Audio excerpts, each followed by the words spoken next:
Now I want to talk for just a second about the selection of your leaves, because it is important what kind of leaves you choose. What's important about the leaf is, first of all, that it be a nice, soft, supple leaf so that it will roll into the clay very easily without cracking. The second very important thing is that the back of the leaf have pronounced veins. A lot of leaves, you'll look at the front side, they're pretty, you like the shape, but if you flip it over, the back is almost flat and you're not going to get any detail transferred onto your clay. This small oval leaf is an example of a leaf that won't work well. It's hard, it's a hard leaf, and it doesn't have very much on the back there. And I'm going to roll it in just to show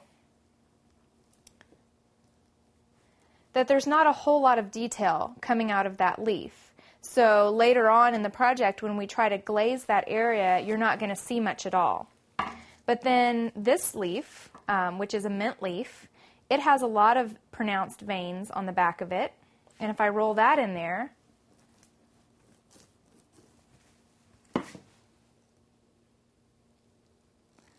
you can see all the veins going all the way to the edge of the leaf, and the center vein is very pronounced. And that's what you want to look for, is some leaf that's very soft with pronounced veins.